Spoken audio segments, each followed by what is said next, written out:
Hey everyone, welcome to the very first video of this SQL series. Before we dive into SQL, I want to tell you something. I'm currently learning data analytics myself, and every time I learn something new, I challenge myself to explain it in the very simplest way possible. If you are also starting from zero, this series is for you. We'll learn one concept at a time without skipping the confusing part. I know how frustrating it can be to open an SQL tutorial and within a few minutes hear terms like database management system, relational model, or normalization before you have even written your first query. So, we are going to do things differently. No rushing, no unnecessary jargon, no memorizing syntax without understanding why it exists. By end of this video, you will understand three important SQL concepts: select all, distinct. More importantly, you'll understand why we use them. So, let's get started. Imagine this: you just got your first job as a data analyst. Your manager walks over to your desk and says, "Can you show me all the movies in our database?" A minute later, they come back. "Actually, can you show me only the names of the movies?" A few minutes later, they return again. "One more thing. Can you tell me all the different genre we have?" Notice something. These are all just questions. And SQL is simply the language we use to ask those questions to a database. That's it. SQL isn't scary. It's just a language for talking to data. The database doesn't guess what we mean. It only does exactly what we ask it to do. Now, before we write our first SQL query, let's quickly understand what a database actually is. Forget complicated definitions for a moment. Imagine the contacts your phone. Every contact has a name, a phone number, maybe an email address, and maybe a birth date. That's all data. Now imagine instead of 200 contacts, you had 20 million. Keeping track of that information manually would be impossible. That's where database comes in. A database is simply a place where data is stored in an organized way. Inside a database, we store data in tables. If you ever used Excel or Google Sheets, a table will already feel familiar. It has columns and rows. Columns describe the type of information we are storing. Row represent the individual record. Throughout this video, we'll use just one table so we can focus on learning SQL instead of constantly changing example. Here's our movie table.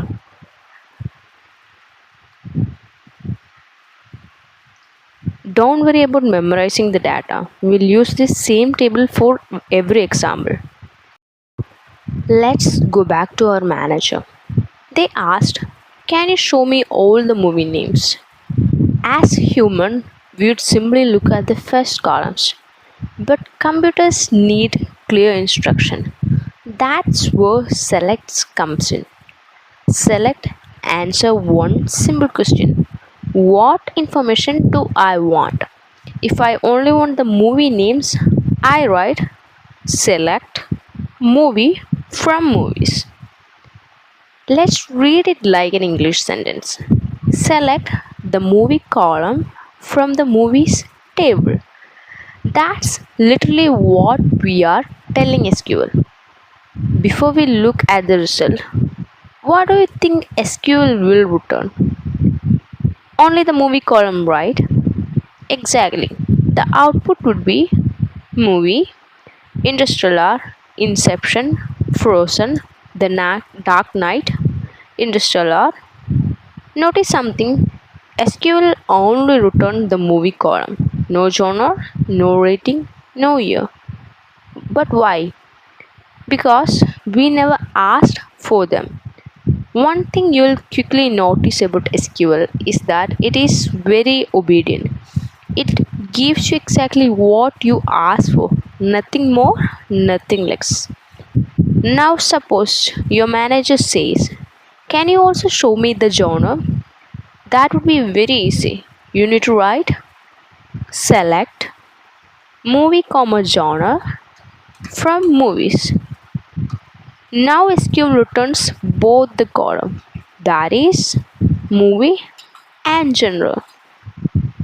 Nothing changed in the database. We simply asked SQL to show us one more column.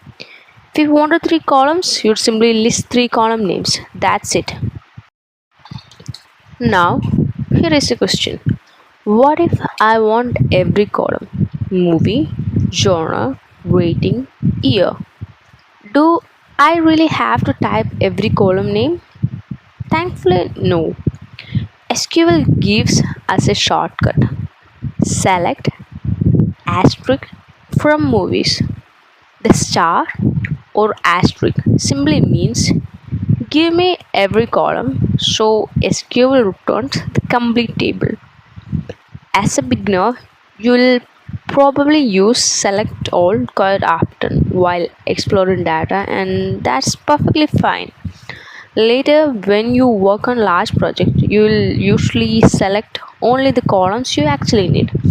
Imagine a table with 100 columns. If you only need two of them, asking for all 100 would be unnecessary. So think of select all as a great tool for learning and exploring. Now let's look at our table again. Can you spot anything interesting? Interstellar appears twice. Now imagine your manager asks, can you tell me all the genres we have? Most beginners would write select genre from movies. And technically, that's correct. The output would be sci fi, animation, action, sci fi. But think about the question. Did the manager ask for every single genre, including duplicates? No. They only wanted to know which genres exist. That's where distinct comes in. Distinct tells SQL if you find duplicate values, only show each unique value once.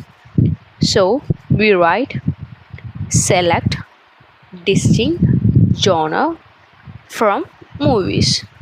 Now the output would be sci fi, animation, action. Exactly what we wanted. Here's something really important to remember. Distinct does not remove duplicates from the database. It only removes duplicates from the result the SQL show us. The original table stays exactly the same. Think of it like this. Imagine you are organizing a football tournament. Several players are wearing blue jerseys. If someone asks what jersey color do we have, you wouldn't answer blue, blue, blue. You would simply say blue.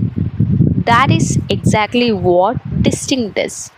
It keeps only the unique values.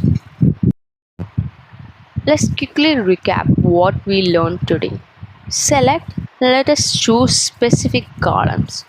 Select all returns every column in a table.